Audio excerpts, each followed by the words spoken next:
before I start, can we just have one more round of applause for your salutatorian and valedictorian?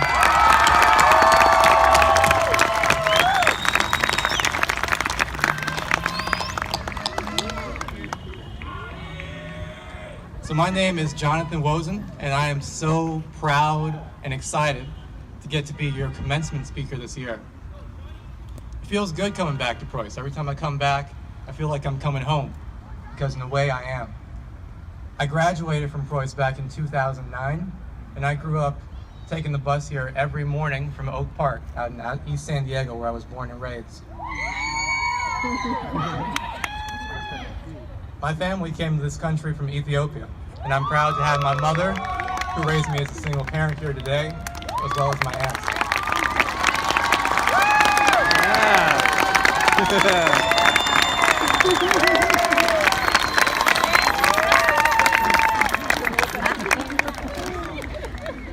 Like all of you will become, I was the first in my family to go to college at Williams College, and I'm now a graduate student at Stanford, getting my PhD in immunology.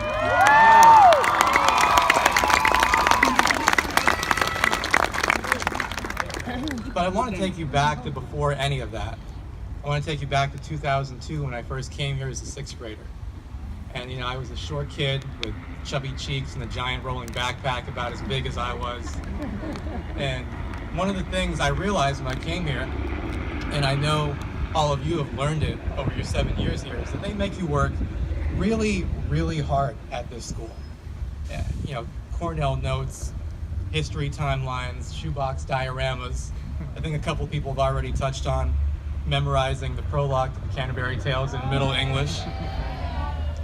One that April på det shore sukta. The drukt of March had perst to the route.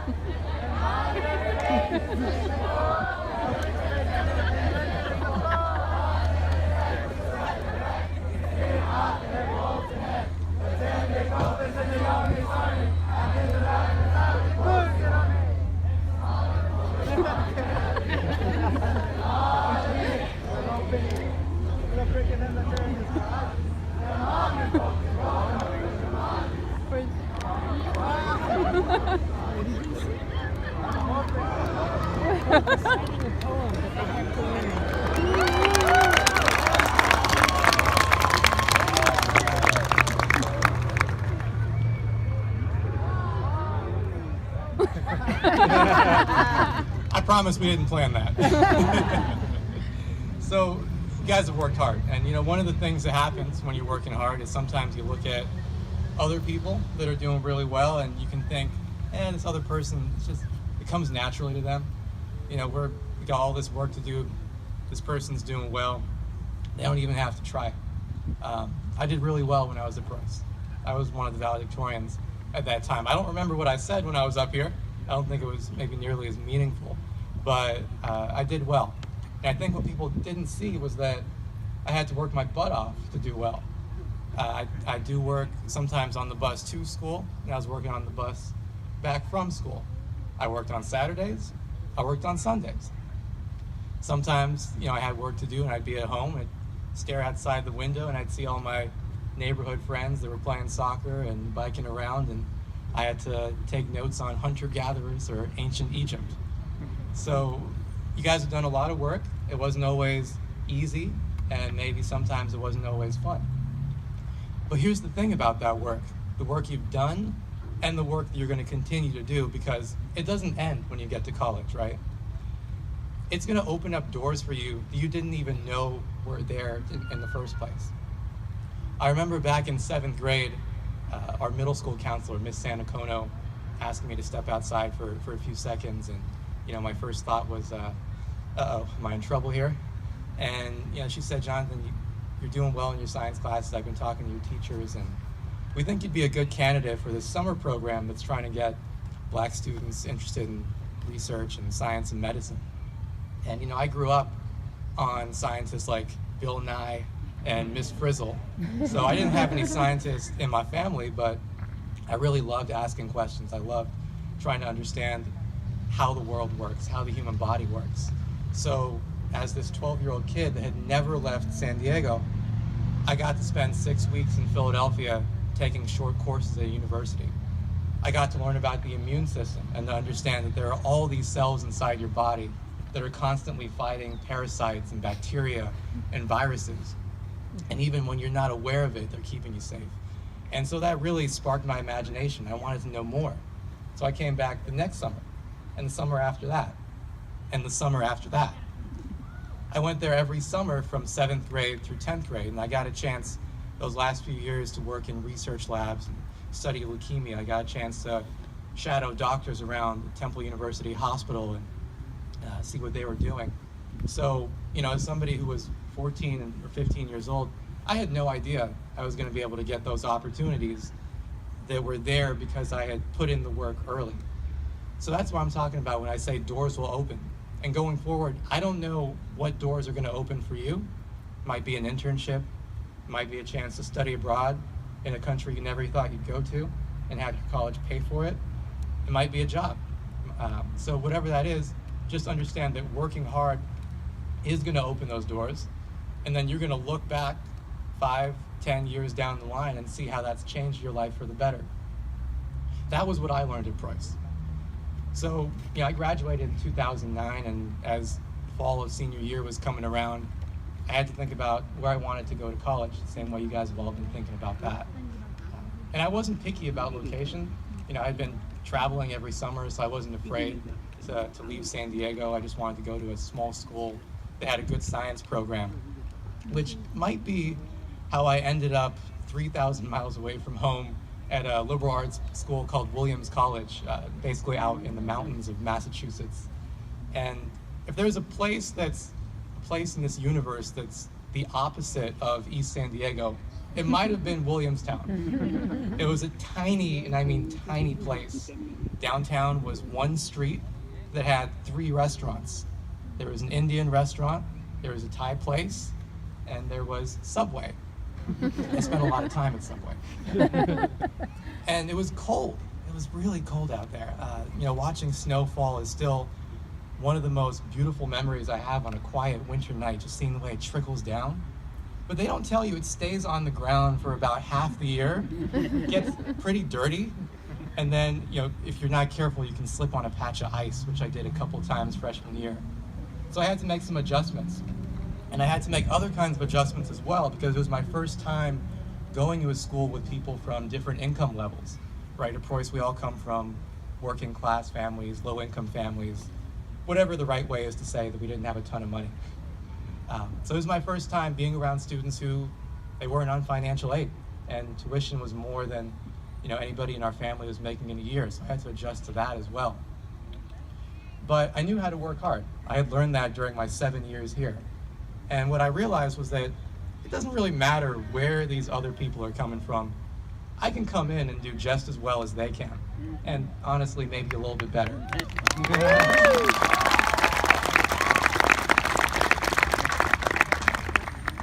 And one of the keys to doing that was understanding how to ask for help and how to use the resources around me.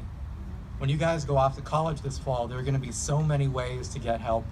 Review sessions, office hours, TAs, mentors, people whose job on campus is to look at your essays or resumes and give you feedback. But you still have to show up. You still have to ask for help. And a lot of the time, that's hard to do because it's hard to admit when you don't know something. If you're like me, sometimes you feel embarrassed about it, or you feel like, I should be able to figure this out on my own. But really, you're doing a disservice to yourself when you do that. And that was something that I learned from my mom. There's an expression she likes to tell me in Amharic, which goes, Bashta al-tanagaro, madanit yadlam. Let me translate that one, all right? If you don't tell anyone that you're sick, you can't get medicine. So for you guys, the point is, don't be afraid if you need to talk to a friend or a family member or a professor or a counselor or whoever as you're going through college. That's a really important point. The other thing that helped me was having a good community of friends on campus. You have to have good people to do well in college. And that takes time and it takes effort.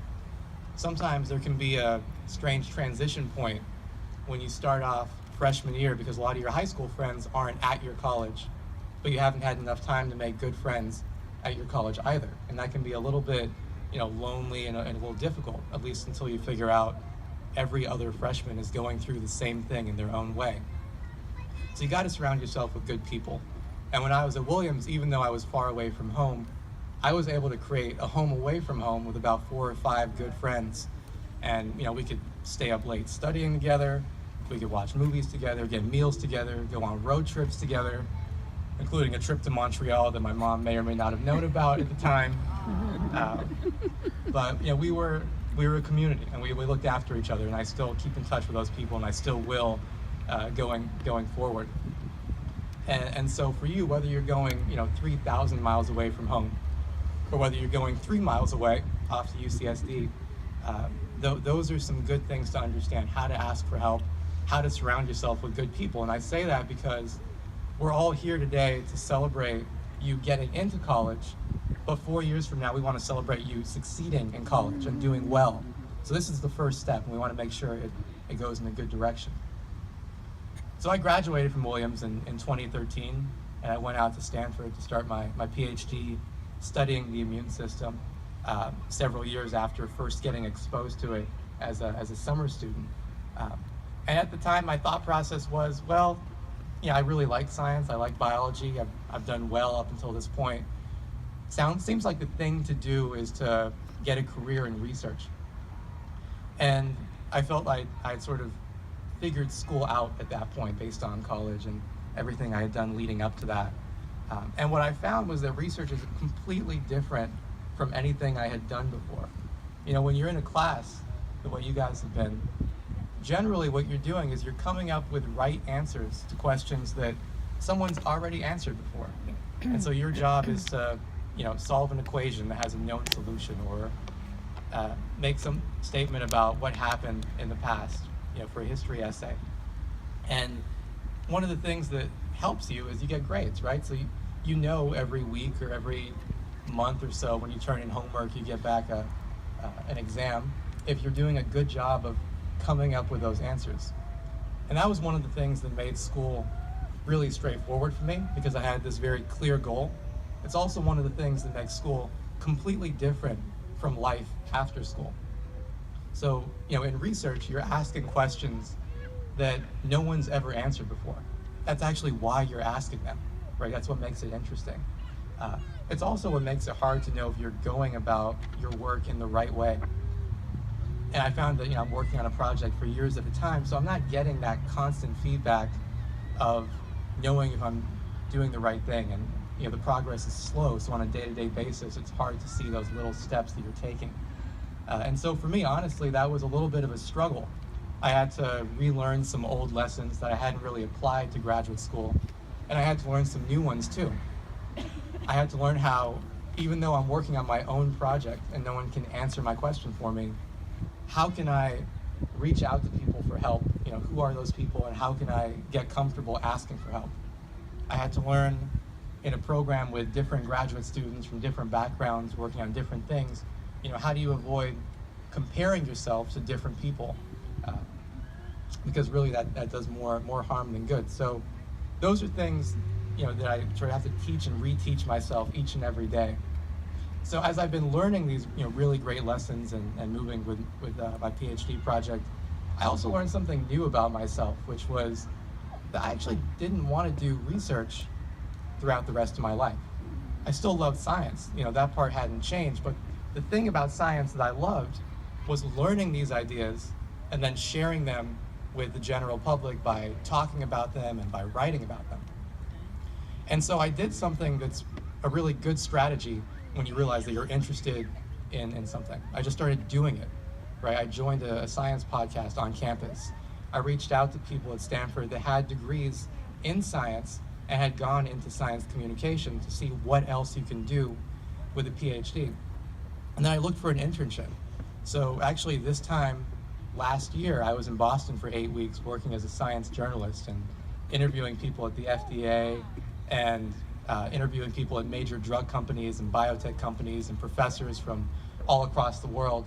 And I just loved it. I felt like, in a sense, I had come full circle because I remembered working for the Preuss Insider back when I was here, in 9th grade and 11th grade, and how much fun I had interviewing teachers about, the politics of German elections and what was going on in Palestine.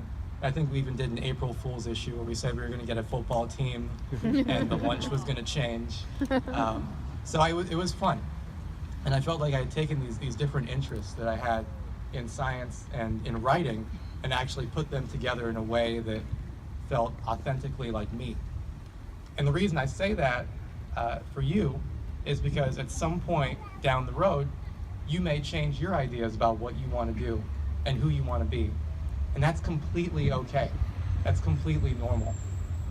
And as long as whatever goal you're working towards is something where you're working hard, you're surrounding yourself with good people, and you're asking for help when you need it, you're going to be all right. You really are. So just a couple closing thoughts. Don't forget to take the lessons you've learned and share them with other people. It doesn't have to be on a big scale. It could be people at your church, people in your community. Maybe you've got a younger cousin or a little brother or a little sister. But don't forget to share what you've learned, because you've already learned a lot just to get to this point.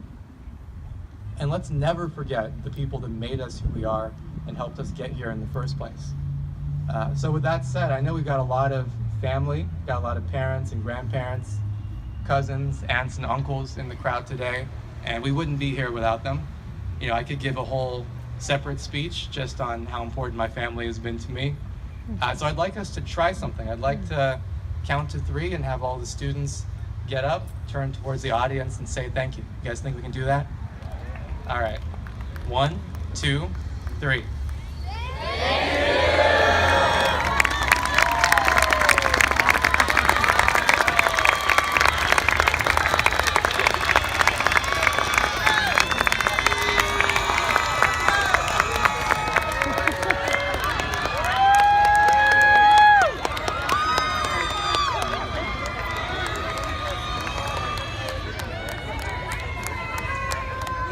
That was pretty cool, guys. Stay standing, stay standing. Now it's our turn to thank you, because ultimately you're the reason we're all here today. You're the reason we're so proud and so excited. You're the reason I'm proud to be a graduate of this school. Every time I see little kids with backpacks and those classic navy blue polos and the khaki pants, it puts a little smile on my face. So thank you guys so much for everything you've done and everything you're about to do. A commencement is a graduation, but a commencement is also a beginning. So I want to congratulate you on a great beginning.